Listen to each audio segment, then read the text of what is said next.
Eccoci qui, cari naviganti, per proporvi un primer dedicato al Centurion, sfruttando l'intuizione di un deck builder, Federico Fattorini, che ha provato a interpretare in questo formato 1v1 un approccio alle partite sfruttando uno dei permanenti più iconici di Magic, gli incantesimi.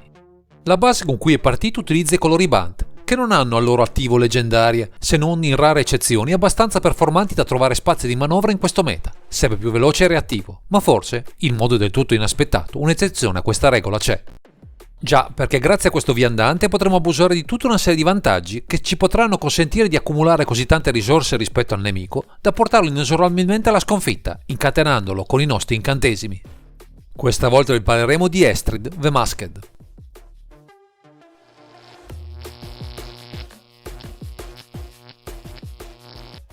Siamo al cospetto di uno dei pochi planeswalker che può calcare la zona di comando indisturbato, arrivando a noi dal Commander 2018, set che aveva proposto 4 generali inediti che in EDH trovano largo impiego, visto il loro potenziale. Ma andiamo con ordine descrivendo le sue caratteristiche. Con 4 mana, uno generico, uno verde, uno bianco e uno blu abbiamo un planeswalker, per 3 punti lealtà e con 3 abilità, tutte espressamente legate agli incantesimi. L'abilità con il +2 recita: stappa ogni permanente incantato che controlli. Con il meno 1 abbiamo: crea una pedina incantesimo aura bianca chiamata Maschera, assegnata a un altro permanente bersaglio. La pedina è incanta permanente e armatura totem. Infine con il meno 7 c'è: metti nel tuo cimitero le prime 7 carte del tuo grimorio, rimetti sul campo di battaglia tutte le carte incantesimo non aura dal tuo cimitero, poi fai lo stesso con le carte aura. La prima abilità sarà molto interessante, soprattutto in virtù di diversi incantesimi in grado di incantare le nostre terre, per un boost di mana estremamente utile in un formato interattivo come il Centurion. La seconda è di fatto una protezione, un'aura maschera che offre l'abilità Armatura Totem, che ci permette di proteggere dalla distruzione il permanente incantato, offrendo ulteriori vantaggi al nostro incedere. E se qualcosa andasse comunque storto, l'ultima ci permetterà di recuperare ogni incantesimo e aura dal cimitero in campo, con considerevoli vantaggi rispetto a un avversario ormai allo stremo, che ha speso tanto per arrestare la nostra avanzata. Un piano apparentemente semplice è quello offerto da questa Estrid the Masked, ma come vedremo in questo primer, i mezzi a nostra disposizione offerti dagli incantesimi ci potranno dare molto per dominare agevolmente i campi di gioco del formato.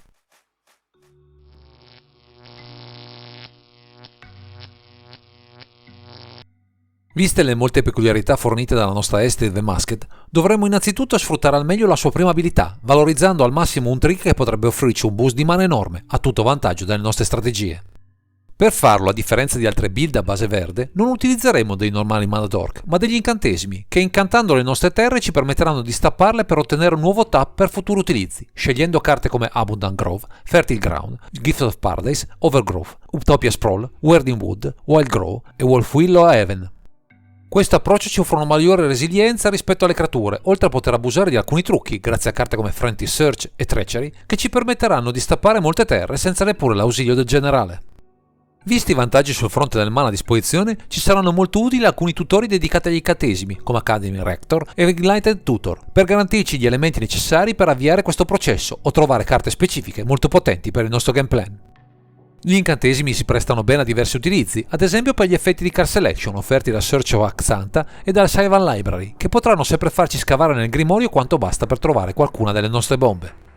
Anche sul fronte del card advantage abbiamo qualche elemento utile, tra le creature con Argotian Enchantress, Hydroid Krasis e Cities, Harvest End, e naturalmente tra gli incantesimi, con Rhystic Study, così da poter sostenere anche le partite più complesse, anche grazie ai life gain che alcune di queste carte ci riescono ad offrire. Costruendo un board ricco di elementi è chiaro che dobbiamo trovare qualche tech in grado di proteggerlo dalle interazioni avversarie. Per questo saranno gradite carte come Destiny Spinner e Stelly Grove, per rendere più resilienti le nostre giocate, abbinate a una carta molto particolare sotto questo fronte, Teferis Protection. Parire per un turno senza che nulla ci possa colpire è una grande giocata, soprattutto verso le vradde globali, che potrebbero falcidiare il nostro piano di gioco, costruito con tanta fatica, o una fase agro troppo dirompente per le nostre poche creature in campo. Per accelerare le nostre giocate, oltre agli strumenti di ramp in nostro possesso, inseriremo Herald of the Pantheon, che offre da un lato uno sconto per il cast degli incantesimi, dall'altro un effetto di life gain, che male certo non fa per l'economia delle nostre partite. Con un piano di gioco che punta a valorizzare gli incantesimi, ci sono pochi slot a disposizione per le creature. Ecco che ci farà bene utilizzare alcuni generatori di token, Archon of Sungrace, Hallowed Haunting e Sandworm Convergence, che ben sinergizzano con il generale e con i permanenti a nostra disposizione nella lista. A supporto annoveriamo anche un paio di creature di peso, Uro Titan of Nezosvrat e Celestial Colonnade, giusto per avere qualche vantaggio in più sul board, soprattutto a protezione dei punti in realtà del nostro prezioso viandante. Abbiamo poi un piccolo trucco tra le 99 che potrà spiazzare più di un avversario, Enduring Ideal, di fatto un tutore per il resto della partita, che cortocircuiterà la fase della pascata grazie alla sua prima abilità Epic, regalandoci però la disponibilità di tutto il nostro grimorio sul fronte degli incantesimi. Infine, per affiancare le abilità del generale, possiamo annoverare un nuovo viandante, Calix Destiny's End, esperto di incantesimi quanto basta per offrirci un value più che rilevante per le nostre partite.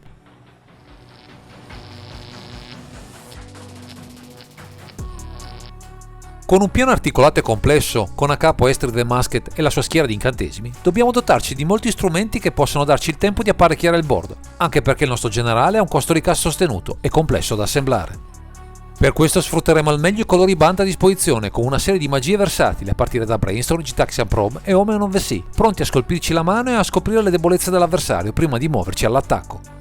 Non avendo molte creature su cui contare, le rimozioni compongono una buona fetta della build, a partire da una serie di magie che possono venirci in soccorso, in alcuni casi a velocità instant, Concealed Judgment, Fateful Absence e Prismatic Ending, affiancandoli a una serie di incantesimi. Darksteel Mutation, Song of the Dryads, Detention Sphere e Parallax Wave sono ottimi sotto questo profilo, in particolare i primi due contro i generali avversari, disattivando le loro abilità, senza contare che possono sinergizzare con tutti gli effetti che beneficiano dell'ingresso in campo di nuovi incantesimi. Per i problemi più complessi, soprattutto dall'altra parte del tavolo, sfrutteremo Cyclonic Rift e Supreme Vertigo per rimettere in pari la situazione, aprendoci la strada da qualcuna delle nostre chiusure o banalmente per un attacco in massa dei nostri bittanti. La faranno comunque da padrone per controllare le giocate del nemico i counter migliori nel nostro color pie, pronti a rallentare le giocate più insidiose dell'avversario, anche sfruttando il mana offerto dalla prima abilità del generale, con Counterspell, Dovi's Veto, Force of Negation, Force of Will, Pattern Negation, Remanda, Telesend e Wash Away. Un piccolo arsenale di risposte che prova a coprire dalle rimozioni dell'opponente i nostri pezzi pregiati, che avremo faticosamente messi in campo per arrivare a dominare la partita. Come ulteriore protezione introdurremo alcuni effetti per silenziare le giocate o la combat del nemico, visto che solitamente casteremo incantesimi durante il nostro turno. Orange Chant, Silence e Dress Down ci sosterranno così nell'azione, in particolare l'incantesimo che spegnerà l'abilità di creature e di molti comandanti nemici.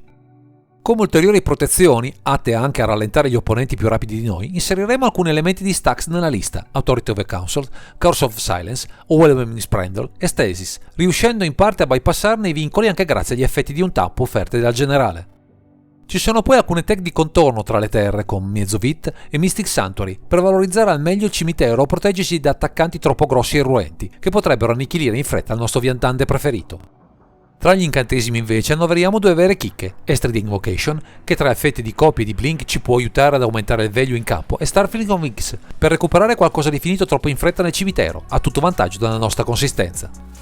Infine, a supporto della nostra strategia di controllo e protezione del board, annoveriamo altri Planeswalker di peso, Garruk Wild Speaker, Oko Thief of Crowns, Tamio Collector of Tales e Teferi Time Raveler, di certo non direttamente collegati al piano di gioco principale, ma sempre utili a dominare le partite da affrontare. Garruk ha anche un utilizzo in sinergia con il gameplan del mazzo, offerto dal suo +1, simile al +2 offerto da Estrid, così da avere un altro strumento per avere ulteriore mana a disposizione nei momenti critici in cui dovremo controllare al meglio il nemico.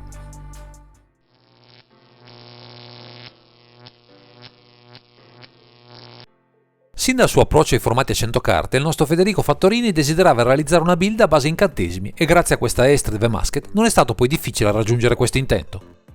Il color pie messo a disposizione da questo viandante, unita alle indubbie capacità di valorizzare questo tipo di permanenti, ha permesso alla realizzazione di questa lista, orientata a controllare la partita sia attraverso i consueti strumenti di interazione, sia attraverso gli elementi di stacks presenti tra gli incantesimi. Tra le tech offerte tra Enduring Idea, il ramp effect indotto dalla prima abilità del generale e la capacità di lock di carte come Stasis, avremo diversi elementi su cui giocare per tenere testa a un meta sempre più variegato e complesso. Insomma, scegliere Estrid the Masked ci offre parecchi margini di manovra con diverse scelte papabili sia sul fronte delle carte da inserire nella vostra lista sia come mero approccio alle vostre partite.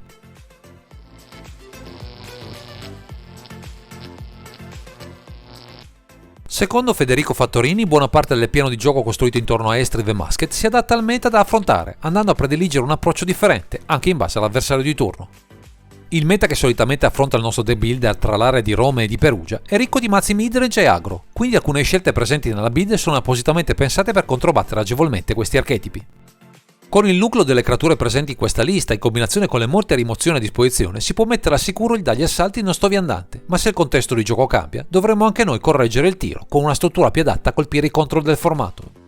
Un maggior numero di counter e di carte in grado di inibire la mana base avversaria ci darà ottimi vantaggi nell'impostare la nostra azione, mentre Estrid the Masked continuerà a darci accesso a mana in abbondanza e a protezioni adeguate per emergere tra i tavoli da gioco.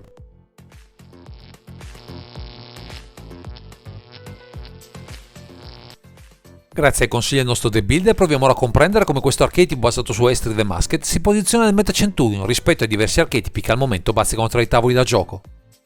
Verso i midrange deck siamo ben settati per inibire le sue giocate di peso, soprattutto perché avremo sempre molto mana a disposizione per replicare colpo su colpo la sua azione, spegnendo sul nascere ogni sua resistenza. Verso i control deck siamo in equilibrio tra la nostra componente Stax, sempre in agguato, e le sue interazioni che potrebbero colpire, soprattutto nei primi turni, la nostra capacità di avanzare sulle fonti di mana, vera chiave di volta delle nostre partite. Verso gli aggro deck la loro velocità ci può mettere in difficoltà, ma con mani equilibrate, in grado di contrastare le carte più problematiche, abbiamo buone chance di tenere testa a questi avversari, che potremo dominare con l'avanzare della partita. Se però ci imbattiamo in mazzi rapidi, come quelli capeggiati da Darkov e Shipwrecker, faremo molta fatica a stare al passo con i loro assalti, visto che il nostro gameplay richiede un minimo di setup prima di entrare nel pieno delle sue possibilità. Se invece ci imbattiamo in build capitanate da Tevesh Zas Doom of Fools, avremo buone possibilità di riuscita, visto che nel late game avremo sempre dalla nostra il mana della recursione dal cimitero dei nostri incantesimi, messo a disposizione dall'abilità del generale.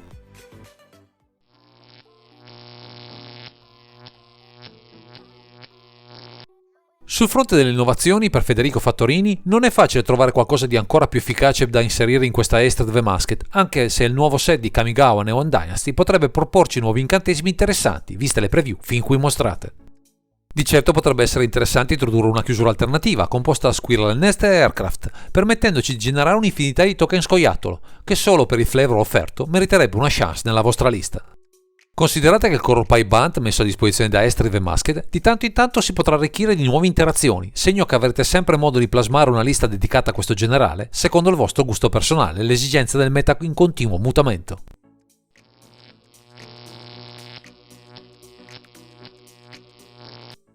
Eccoci, ancora una volta, giunti alla conclusione di questa disamina. Ringraziamo Federico Fattorini che ci ha portato all'attenzione questo comandante, sicuramente atipico, non solo nell'abilità che ci offre, ma nelle interazioni che ci permette grazie alle sue peculiarità.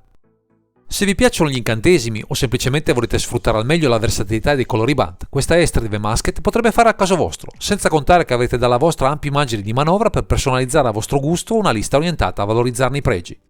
Per ulteriori approfondimenti o anche solo per saperne qualcosa di più su questo formato, seguite il canale su YouTube, Centurion TV. Il link è presente in fondo a questo video dove troverete matchup, guida alle build e una community sempre pronta a darvi spunti e consigli.